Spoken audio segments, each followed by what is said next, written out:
Most of us think of the Mississippi River as a friendly giant. It's supposed to provide us with relaxation, the leisurely ride on a paddle wheeler, a walk along the shoreline, a boat ride, to fish or water ski. It's a major transportation system in the Midwest. Barges carry many products, but mostly agricultural commodities. We think we have tamed the mighty Mississippi River, but once again, the river proved its independence. Heavy snow fell in the upper Mississippi River Valley over winter. Spring came not with gentle showers, but ugly gray skies and rain. And the rain continued through the summer. So did the Great Flood of '93.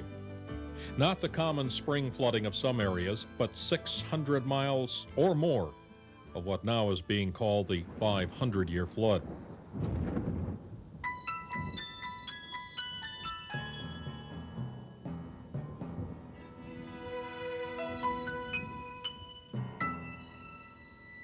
The first real flooding in the tri-states happened in April, and on April 21st, KHQA TV7 reporter John Brandon filed this report about concerns over a levee system near Meyer, Illinois. After the flood seemed a long way off for these Adams County Sheriff's Work Alternative Program workers trying to preempt a levee washaway 1 mile north of Meyer. Lima Lake Drainage District Chairman Ralph Miller. It would flood Lima Lake and Hunt districts, two of them. And there's about 18,000 in Lima Lake, and I think almost that much in Hunt. So that's what it would be. You'd lose all your crops and buildings and so forth, and the city of Meyer and the elevator. High water may not seem like all that big of a problem. In fact, it's not. The problem is the water rushing down from the north here is coming straight into this levee. The problem is that the current has taken away the base of the levee. We could stand another 3 or 4 feet of water without really having a lot of concern other than boils, which are easily controlled usually. But the situation is, with this sliding off the way it has, the levee's not as wide at the base as it should be. ESDA says nothing a little sand and a little elbow grease can't cure. And 5 days later, reporter Sarah Deien visited Clarksville in Louisiana, where the water was already causing problems. From the top of Lock and Dam 24 at Clarksville, you find an eagle's eye view of the powerful river that's been the source of so many problems lately. Barges sit idly, stranded because of high water.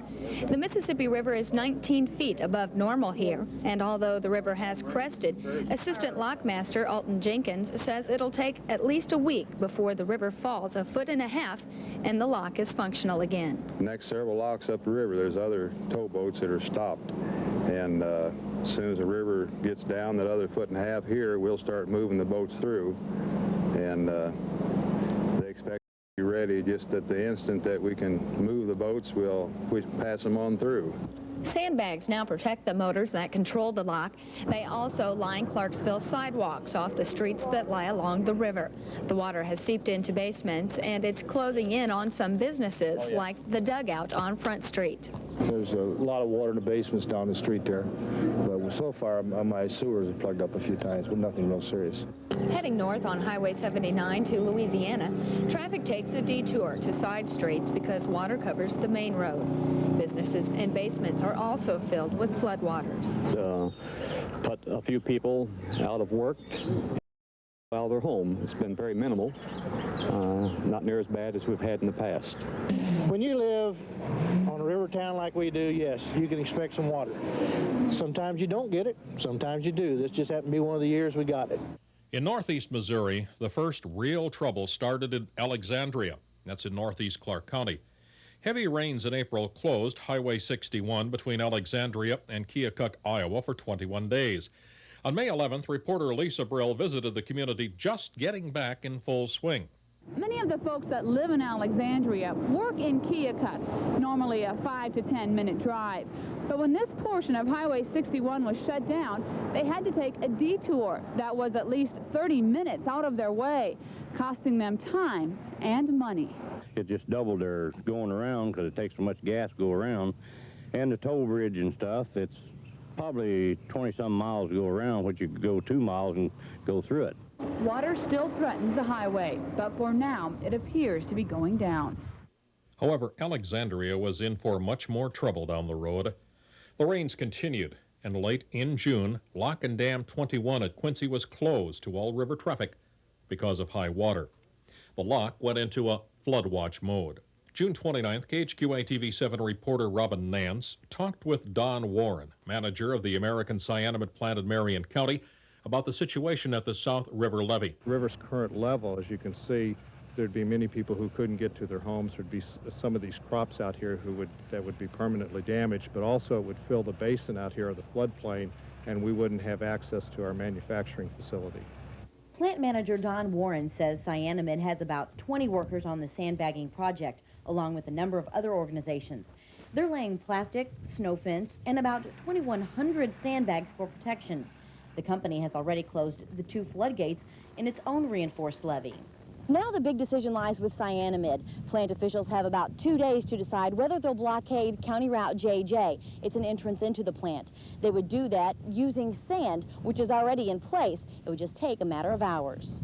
If the gate is closed, the company has an entrance over the levee. If the floodplain is free of water, it can be used. If the South River levee failed, then for a period of time, and I couldn't hazard a guess on what that would be, we would have to shut the facility down until that floodplain was emptied enough to give us access across the road.